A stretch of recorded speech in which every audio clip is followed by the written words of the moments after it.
Welcome to Career Tipper Podcast, hosted by Michelle Beatty. The Career Tipper Podcast is a motivational resource that shares career and entrepreneurial tips by industry experts that will help amazing people evolve to their professional best. And now your host, Michelle Beatty. Welcome to the Career Tipper Podcast. I'm your host, Michelle Beatty, career confidence author and coach. Episode 2 of the Career Tipper Podcast features project manager Asya Watkins. Asya has 20 years of experience in the healthcare industry managing large, complex projects with an impressive project portfolio. She began her career as a project coordinator and evolved into positions including project manager and director of project management mentorship. Working with stakeholders both domestically and internationally, Asya has a vast understanding of the complexity of managing projects in male-dominated industries.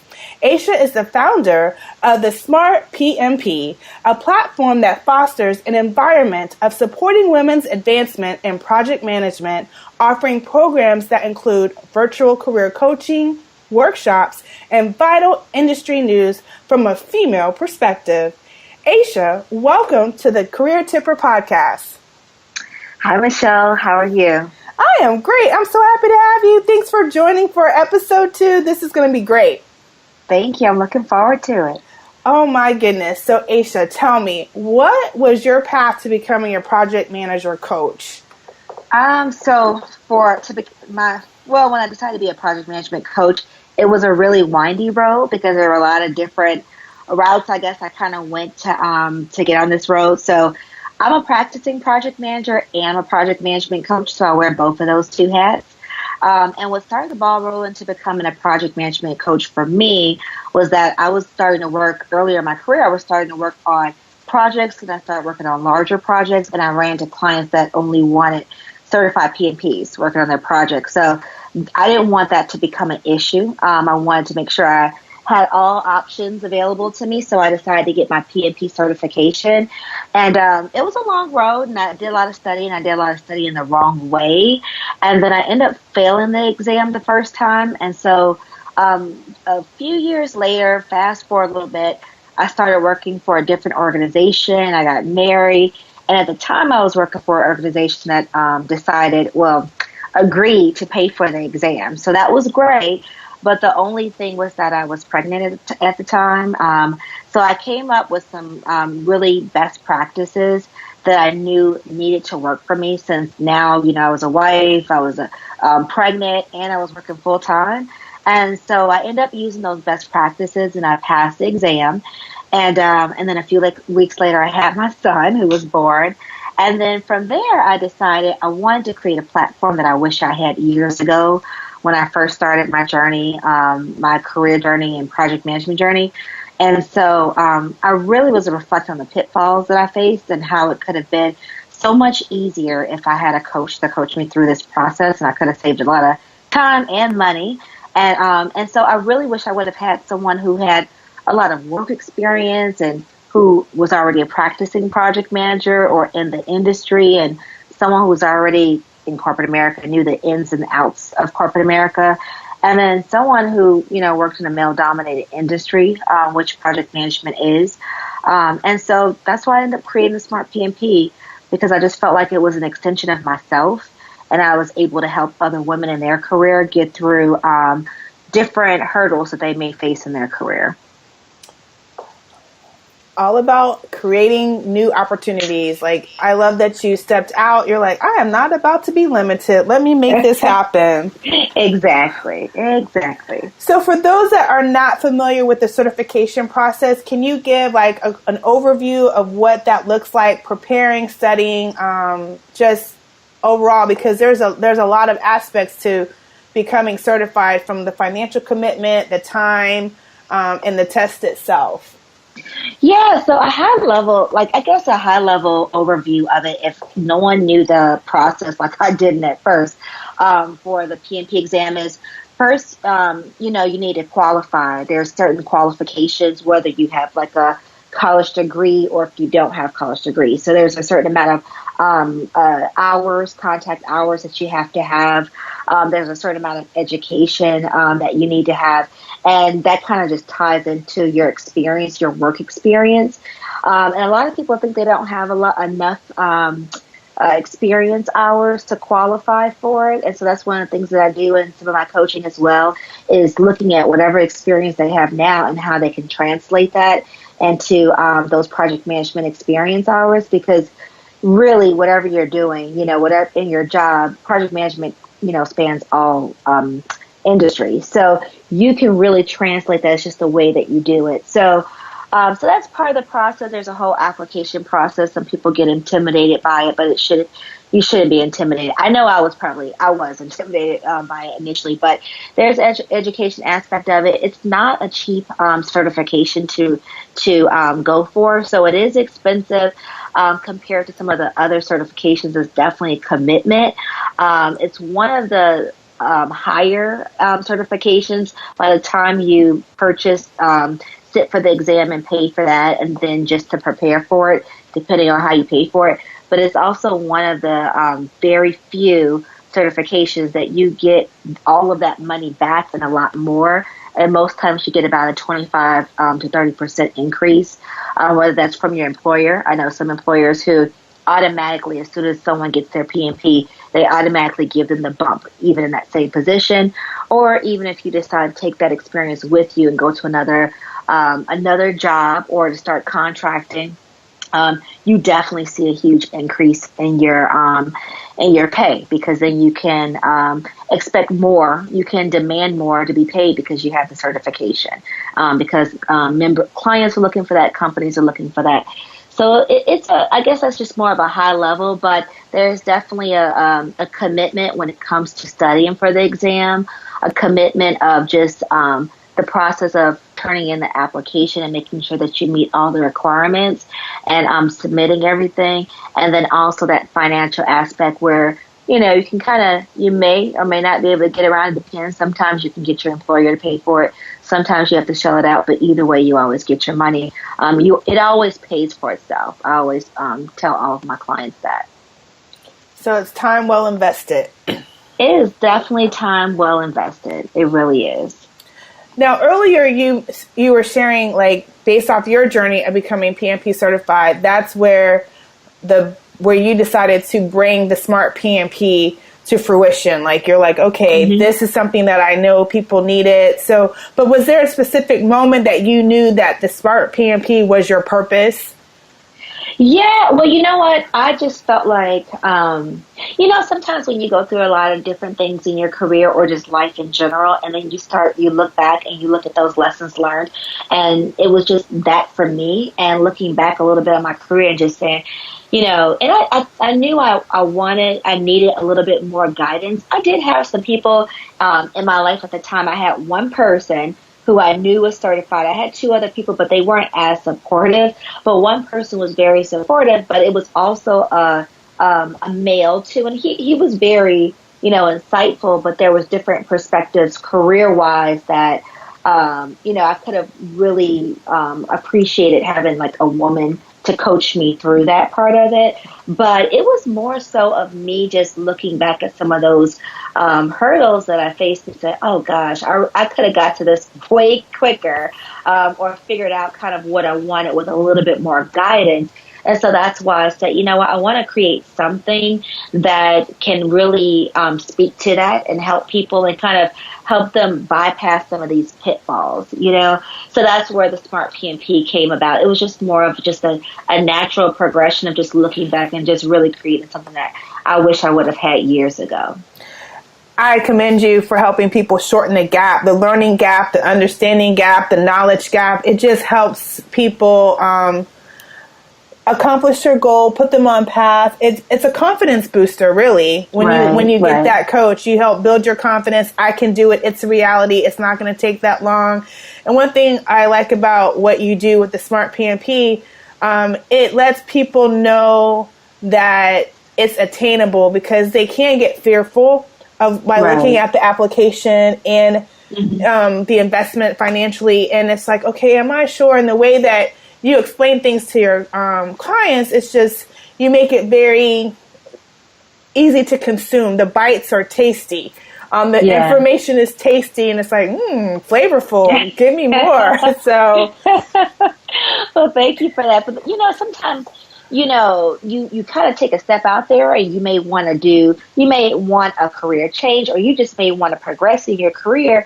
But if that's uncharted waters for you, sometimes it can be very intimidating. I've seen some people, quit or attempt to quit, and I've already been there, and I've been able to tell them, like, no, it's not that bad. Just go ahead and take this step, this step, this step. And a lot of times, if you just guide people through it, they still have to go through it themselves. I can't take the exam for them or take any of those steps for them in their career, but I can coach them along the way. I can hold their hand through the process and let them know this is what you can expect, and if this happens, then you can do this, or, whatever the case is. And it's just really having somebody, just knowing that someone's there and in your corner to support you, and that they're not just supporting you, but they've been there and they've done that, and they can kind of tell you, don't do this or do that, or be a little bit more strategic in this step or that step, or you need to be a little bit more bold when it comes to this.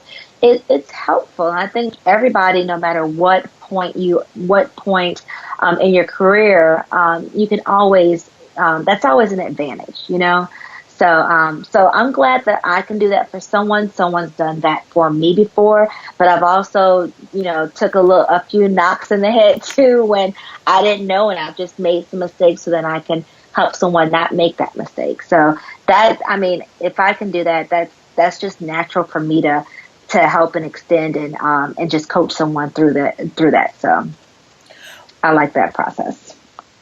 Now, I've been watching the Smart PMP for a couple of years now, and I've seen you go through a little bit of reinventing the brand. Like, I know initially when I connected with you, you had, it seemed like your market, your audience was like everyone, but over time it seems like you've now kind of shifted to focus primarily on women. So I just I would love for you to share with the listeners, like, why should women and men too consider a career in project management? Like, what's the game changer? Like, do you have to be a lover of processes, or how does that work? So, initially I just kind of put it out there and said, hey, I want to kind of, be able to be a coach to anyone who's in project management. And I still am, of course. But I have started changing the platform more geared towards women. The funny thing is, even though I didn't say, I just kept it very broad before, the majority of my clients were women. I had some men too, but the majority of my clients were women. And I don't know if that's because women relate to other women, and we kind of get it that there's a lot of different factors that we face that are unique. But that's kind of, that's what I was getting more. So I said, you know what, I just want to kind of zone into my niche, and that's been my past experience of really when I was in corporate, of starting a lot of different programs for women, and so they can advance in their career in the workplace. So that's why I felt like, this is a little bit more natural for me anyway, and this is more majority of my clientele is women. So I just kind of put it towards women, but of course I coach men or women.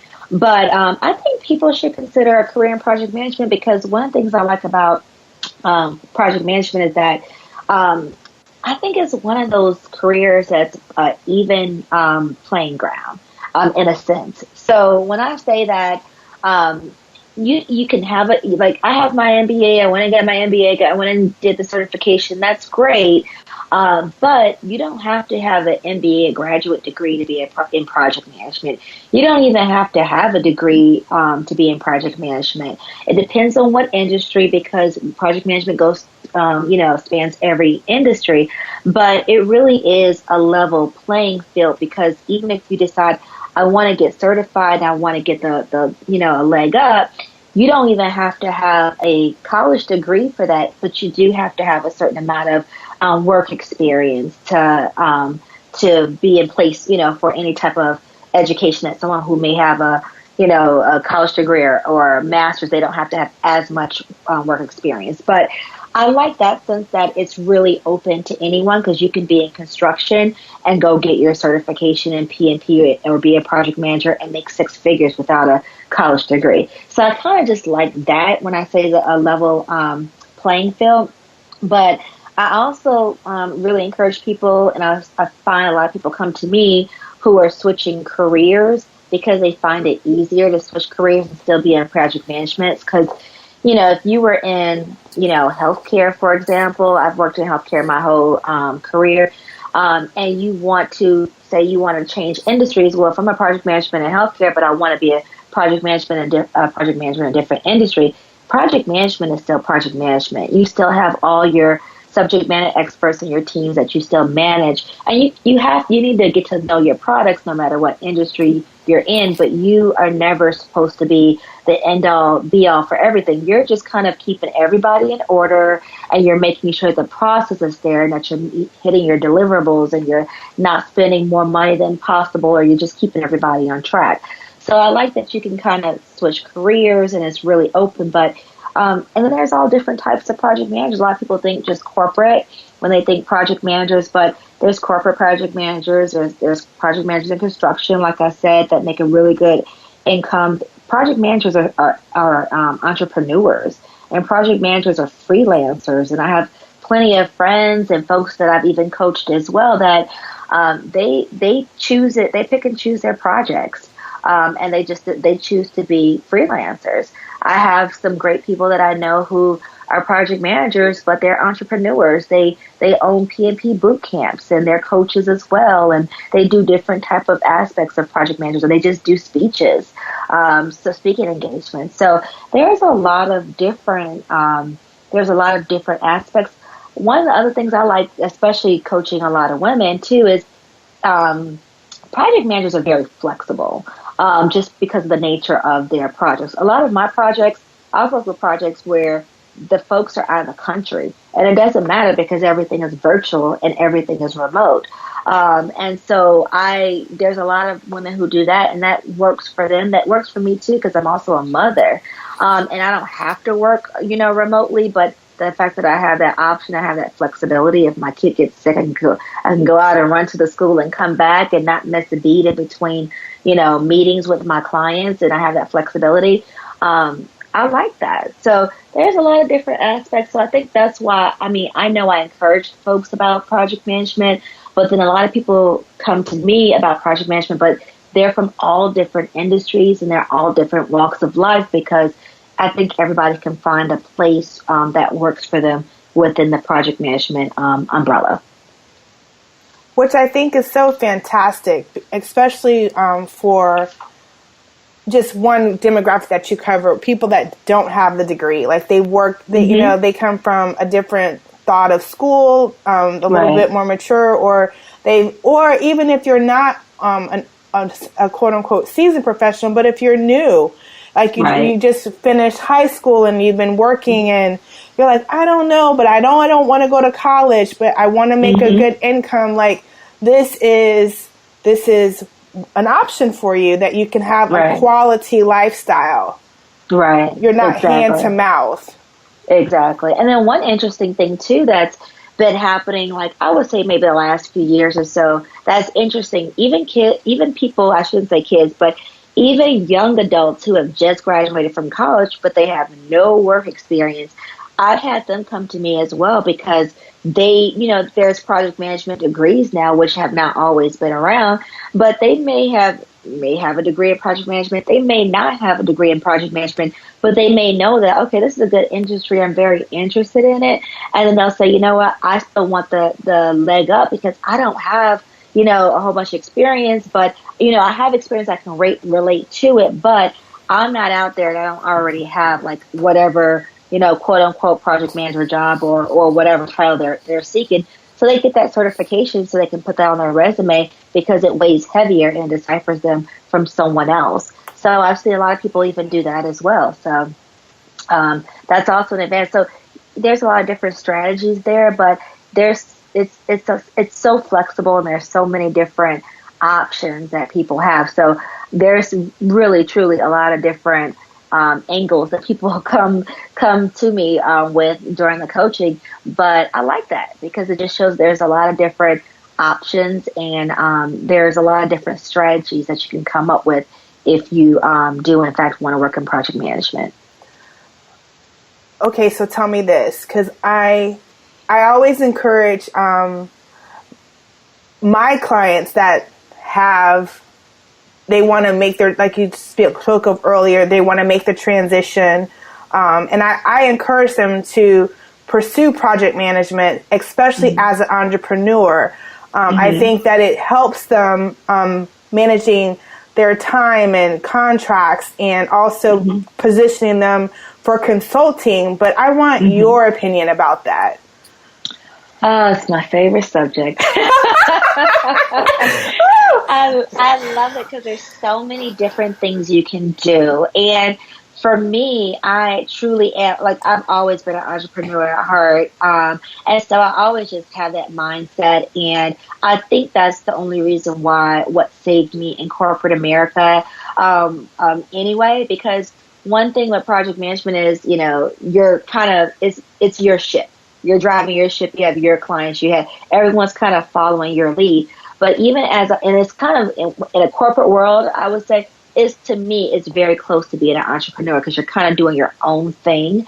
But if you are just your own entrepreneur, there's so many different ways that you can go.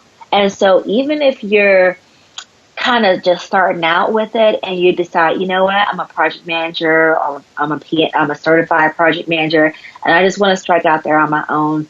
Corporate America is not my thing. Or some people say, they may have got laid off from whatever industry, and they say, you know what, I'm just going to do contract. And I know people who did that, and they fell in love with it, and they said, I'm never going back to not be, I always want to be contract. So there's just so many different aspects. You can work project on a project by project basis.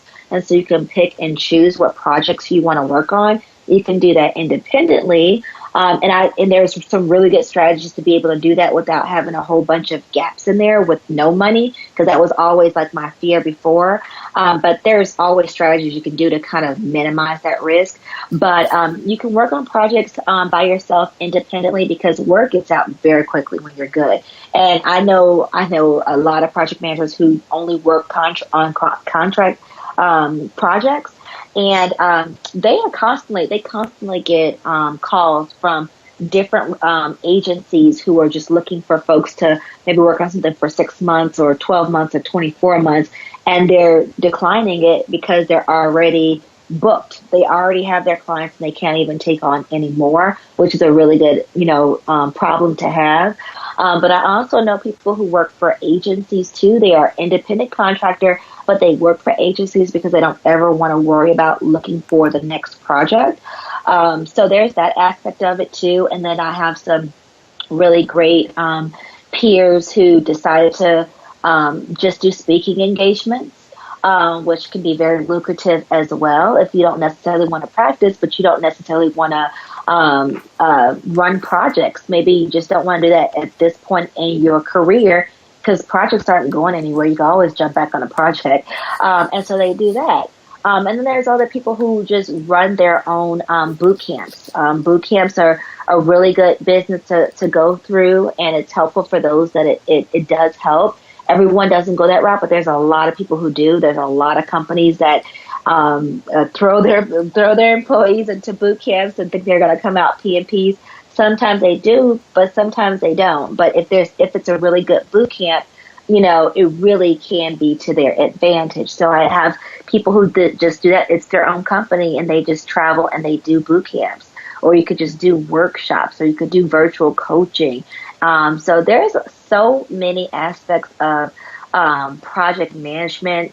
I know a lot of people who even have opportunities overseas for speaking engagements and just for different projects. And so there's a lot of different things, because there's project management. That title is in so many different things, from I guess the media and like even Hollywood and California. A lot of people doing project management jobs. They're creative project managers. There's IT project managers.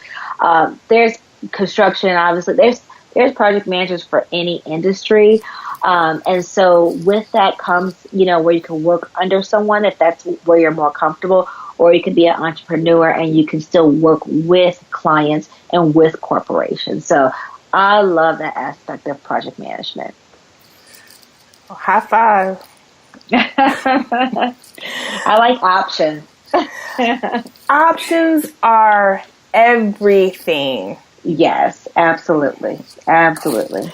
It's an option creating, but I love and encourage people to not shrink back or be reluctant in creating options for themselves. I'm like, it's okay for you to create your own path. Now, trust me, most likely it's not going to be overnight where 3 months you're like, on a completely another place. But 18 months from now, you could definitely be on another level for your career, the lifestyle you want to live, the income you want to make.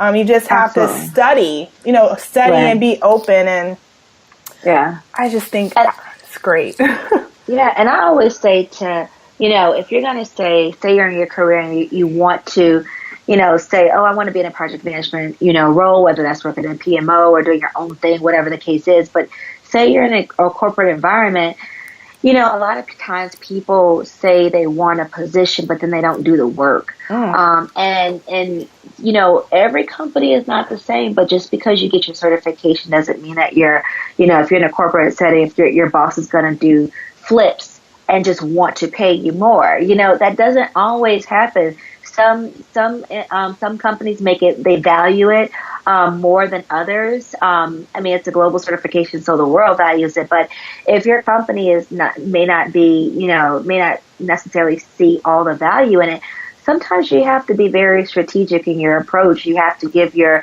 management or your executive team a win-win solution. So, for example, you may have to take on a little bit of work and just show that, okay, this is the value in what I'm doing.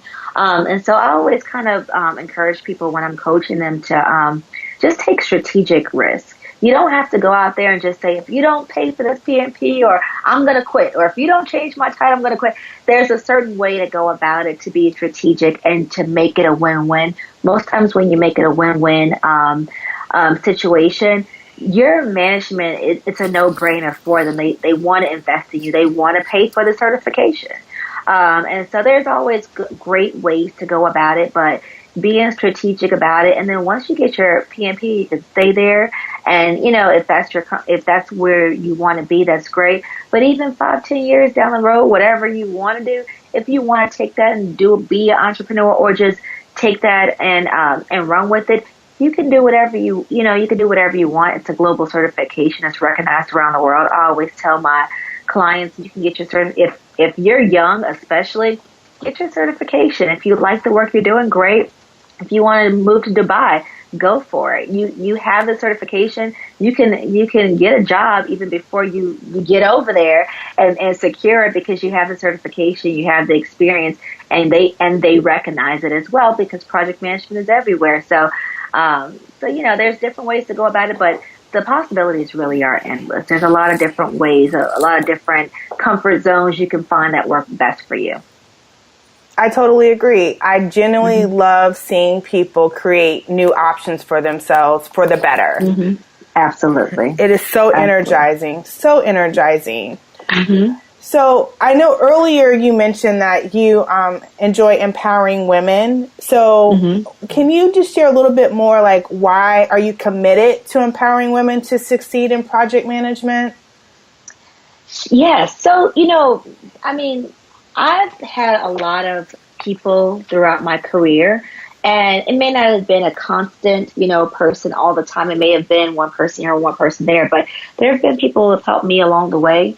And they want to see me be successful. I want the same thing. I just want to see other people win. It could be a guy, it could be a woman, but I love seeing people have these ideas. It's like a little project. You see people who have, a goal they want to accomplish, no matter how bold it is. And then you could just be, even if it's just part of that success, you could be a part of seeing them succeed and accomplish their goals. And so that's really just the basic reason that I like doing it. I love being able to just offer whatever knowledge that I have, whatever pitfalls that I can help someone else avoid.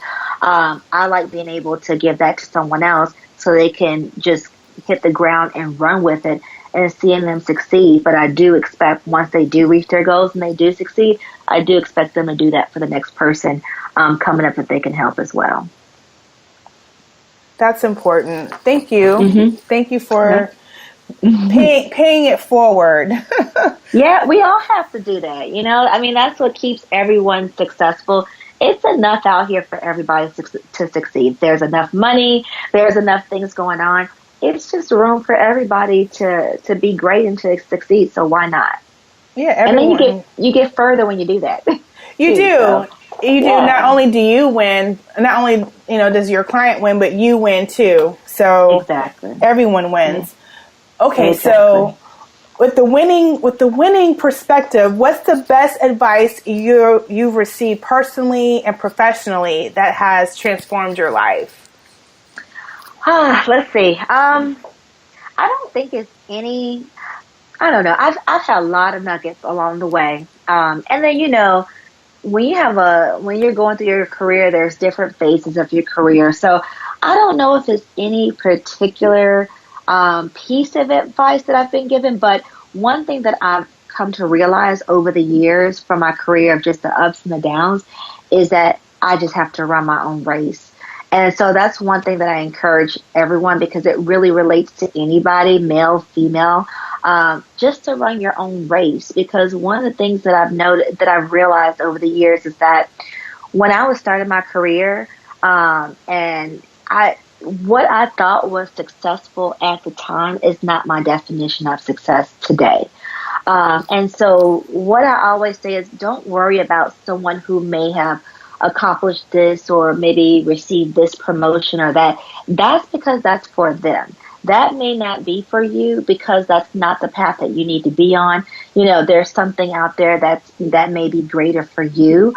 So I always just say, just in general, I keep just personally and professionally, just to run your own race, try to just concentrate on what your definition of success is and stick to that. And just put your head down if you have a certain goal you're trying to reach and stick to that. Don't compare your success to someone else. I was just thinking the other day and talking to someone the other day of, my definition of success is growing my platform and being able to coach more people and seeing other people succeed. But I have a really great friend who was at the top of her career, an executive role, doing everything that she felt like she should. And then she just realized that she wanted to leave corporate America. She didn't want to do it. She decided she wanted to be a stay-at-home mom. She just had a second child, and that's what she wanted to do. So your definition of success and things in life tend to kind of tweak what's important to you. And for me, that's kind of just what I go for. Just run your own race, trust your gut along the way, and then just go for it, whatever that is. I like it. Yeah. It works. It's simple, but it works for me. And it helps you not be envious of other people when they succeed. Right. It also dissipates stress out of your life because you don't have time to be consumed with other people's green grass. Exactly. And then if you're focusing on yourself and you're finding your own peace and you're happy with yourself and what you're accomplishing, then when you see other people succeeding, you're going to be genuinely happy for them because you're going to recognize that happiness in yourself and you're going to be happy for them. And even when I see people who are accomplishing things that I'm like, whoa, I didn't even see that coming for them, it makes me even more hopeful for me to say, whoa, I need to start, maybe I need to, not to the point where you're comparing yourself, but to the point of saying there's some really great qualities about them and I can be even more bold in accomplishing my own dreams. So you can't lose if you run your own race. You can never go wrong because it's what you're supposed to be doing with your life. I agree. And you can also authentically celebrate others in the process because you're right. It just motivates you to be on your hustle even more diligently. Exactly. So, Miss Asia, tell me, do you have a strategy or like a mindset that you use to overcome fear of not accomplishing any goals or to accomplish goals? So a strategy to overcome. So earlier in my career, like naturally, I'm a type A personality, right? So it serves me well in being, in project management because everything's about structure and going this way. But I've learned over the years to kind of loosen the reins a little bit with that because my biggest fear when I was in my 20s was making a mistake. And I think a lot of people, you just don't want to make a mistake. And I just took myself way too serious. So I kind of let go of some of that. And so I don't focus on trying to overcome fears. I just like to set my sights on goals and just trying to accomplish it. And, no matter what you're setting your goals on, especially if it's a big goal, you're always going to come in contact with some type of opposition. And that's usually when you're on the right path, because when you really earn it and you've gone through so much, that there's a light at the end of that tunnel. So I don't really focus too much on fear. If you would have talked to me years ago, that would have been like the whole entire conversation we would have had of me trying not to make mistakes. But what I found is a lot of those mistakes that I made in my 20s, I thank God for them now because it taught me more of the mistakes that I made of even a lot of the accomplishments that I've had. So it's not that I want to have any fear or anything like that, but I just focus on all the good that can happen and the positive things of the goals. Now, that doesn't mean that I don't have a plan A and a plan B and a plan C because that's just the type A person in me, and I kind of have to have those backups. However, I have learned to step back and say, you know what? If things go a little left, you have a plan A, you have a plan B, so that takes away a lot of that anxiety.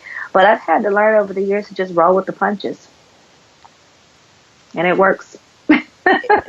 It does work. Yeah. It does work. Yeah. Are you an advocate of networking? Yeah. I do like networking now in the sense of, okay, I'm going to go out to this networking event. I'm going to pass out as many business cards as I can. I don't like that.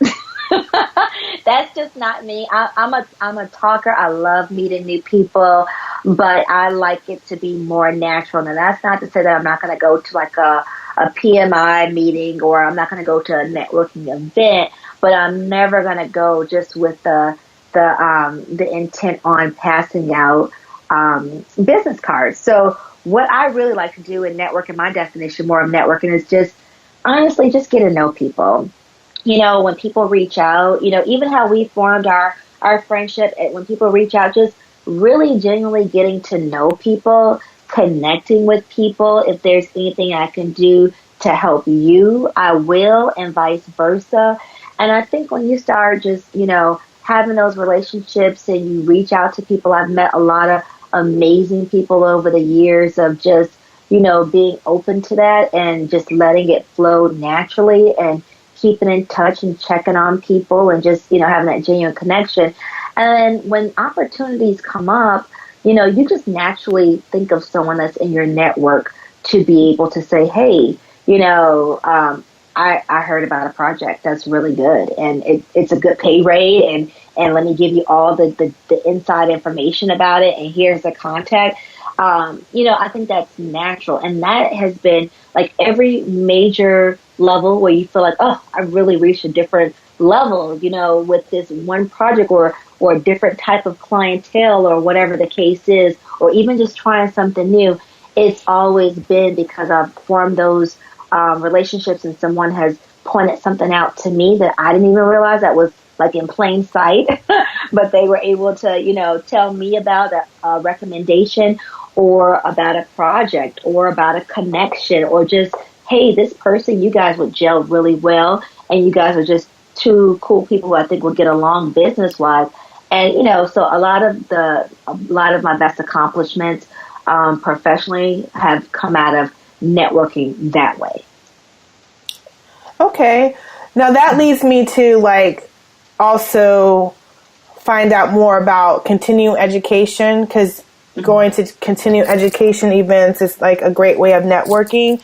But I want to know, like, how has your continuing education efforts helped you beyond networking and just maintaining your certification? So so obviously for the PMP, right? So for folks who don't know, for the PMP certification, you only have to take it one time in your life. Thank goodness. But you have to have these continuing education, which is really easy to obtain in order to keep your certification up, because they basically want to know that you still understand what's going on in your industry and you're still practicing, basically. For me, one of the things it's really easy for me to get them because my whole life is project management in some way or another. Even the coaching counts towards continuing education. Meeting with my clients counts towards continuing education. Reading, industry magazines and reaching out to people, which I love to do anyway, and just learning about other project managers. All that counts. Mentoring people, all that counts. So it's like I can get the 60 hours in no time. But one of the things that I think that is great about that is that I get to kind of make sure I consciously reach out outside of my comfort zone and reach out to people and talk to them and ask them about different things that they're doing in project management that I may have never known. A few weeks ago, I know I posted on social media that I wasn't aware from the last PMI magazine that there was a woman who was a project manager in a law firm. And a lot of law firms now are starting to hire project managers because a lot of the lawyers, lawyers are always known for working very long hours and looking at their cases and doing a lot of research, but they're starting to hire project managers to take on some of those tasks. And that's really interesting because project management is moving. It's in every industry, but I feel like it's starting to take over a little bit more in all those industries. And a lot of people are recognizing the value in project management a lot more, especially when they see how much more efficient their businesses are starting to become. And so they're seeing the value, and in turn, of course, they make more money. And so, different things like that. I get to get out there and just see the latest and greatest of what's going on in the industry. So it's not like you're stuck back in the knowledge that you had when you first passed the exam, and it's kind of died out. You're always constantly either reading articles and just seeing what's going on in project management world. So I love that part of it. So that was, to me, an unexpected advantage of the continuing education, because it really is way easier to obtain. But you really just get to get out there and learn a lot more of things that's happening, the latest and greatest news about the industry and how it's evolving. So that's always a good thing. Awesome. Okay, Miss Asya, time management. It can be your nightmare or it can be your best friend. So from your perspective, time management is definitely a continued work in progress for so many people. But from your perspective, how have you mastered being effective and efficient with your time in the workplace? In the workplace, time management is my favorite subject. Obviously, I'm a project manager, but it's definitely my favorite subject because my thing is, a really funny saying is like we have the same 24 hours that Beyonce has. So it's like if she can conquer the world, in the same 24 hours that she has, or Michelle Obama has, or Oprah has, it's all about managing your time efficiently. And when you start recognizing what you're doing with your time, one, it's eye-opening if you're not really paying attention to it. But once you start paying attention to your time, you will take your time a lot more serious. And it's for work, but it's also for personal, because everything has to balance. And so one of the things I do is, my husband laughs at me all the time because I live off, and everyone doesn't have to do this, but I love my calendar. Like, if an iPhone, everybody's looking at all the different features on the new iPhone or whatever came out or whatever the software is. I'm always looking at, what did they do to the calendar? Did they update something or whatever? Because I put everything in there, because I put alerts in there. I put reoccurring things that I need to do. And so I do little things like for the workplace and things that I encourage my clients to do and things that I do myself too is, I schedule my time. I pay a lot of attention to my time. So, for example, if I'm logging in and I know I have I have my work hours and I'm logging in, I have a recurring meeting on my calendar that blocks my calendar out the first hour. I like to log in early before everybody's kind of, asking a whole bunch of questions. And I block out the first hour of my calendar because I want to use that time to look at the emails that I've received, be able to answer them or at least acknowledge them to a client. I want to be able to kind of clean up my inbox a little bit from overnight, be able to file them away, know exactly what my priorities are for the week, for the day. And then I also don't want anybody to schedule me first thing in the morning because it throws off the rest of my day. And it could really steal your time very quickly.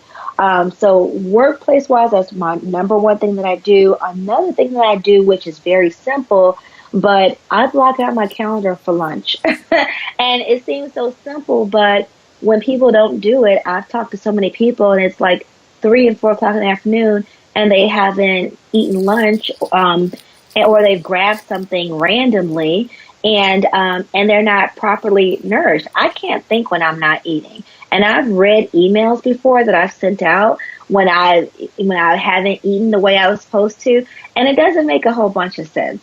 So it's just small things like that, like keeping your energy up. And it's good for health-wise too, to just block out some time and make sure that you eat. It's simple, but it's important. So I may not be able to eat exactly at 12 o'clock every single day, but I know I may have to push it up an hour, I may have to push it back an hour, but I know this is my time frame where if I don't eat, my energy is just going to plummet, and I may not get it back for the rest of the day. So I make sure small things like that I go ahead and block my calendar.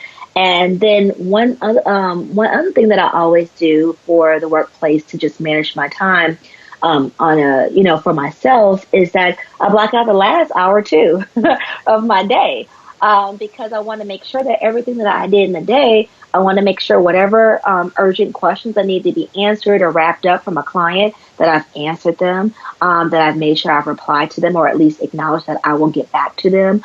So I've wrapped that up for the day, that I kind of clean out my inbox, file whatever I need to away, and that I set some goals to my priorities that I need to tackle for the next day.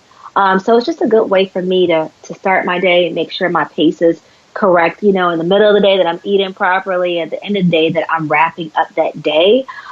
So at least I can kind of manage the time. I do a whole bunch of other stuff on projects too, to help me manage my time. But as far as just me and my clients, and just kind of some really basic things to do that seem simple, but that really help to set your day in the right direction.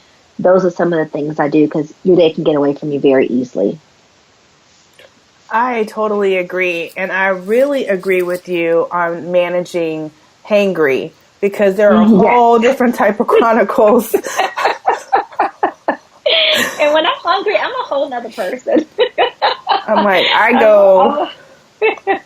Yeah, so it's important. It's one of those little things, but it's important. And that is just really for your health too, because honestly, you got to eat something at some point. So if you're not really managing, then you're going to grab anything, and then you're going to look up and say, what is the crap I've been eating or whatever, and it's not nourishing you. So it really all just goes together. You have to take care of yourself, so you can be, a good project manager or a good leader in your role.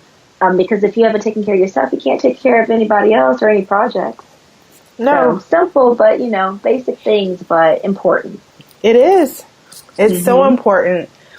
Asya, I appreciate you being a guest on the Career Tipper podcast today. I am so grateful for your support and your time. Please share your favorite quote or affirmation that keeps you creating career tipping moments through the Smart PMP. I think I have a whole bunch of sayings that I love, but one of the things that's just really, really simple, and the quote that I love is, plan the work and then work the plan. Everything basically comes down to that. Just make sure you plan out everything you want, whether that's in your career or in your life or both, and then work the plan. And as long as you do that, you can accomplish any goals. I agree. I totally agree. So how can listeners get in touch with you? How can they contact you? So we offer coaching and workshops and a lot of different great industry news. So you can always catch us at the smartpmp.com. We're actually updating the website, so a lot of great things to come. And then you can also catch us on social media platforms. We're at the Smart PMP on all platforms. So we're on Facebook and Instagram and LinkedIn. Okay, awesome. And you can find me, Michelle Beatty, at careertipper.com and on Instagram at careertipper. Listeners, thanks for joining today. And don't forget to stop by careertipper.com and sign up for our newsletter where you'll find out about upcoming episodes and awesome career tipping tips. Thank you for joining. Thanks. Thank you for tuning in to this episode of the Career Tipper Podcast. We're grateful for our listeners and guests. For more resources about how to evolve to your professional best, share your comments and feedback about this episode and your suggestions for future guests, visit careertipper.com. Until next time, be confidently you.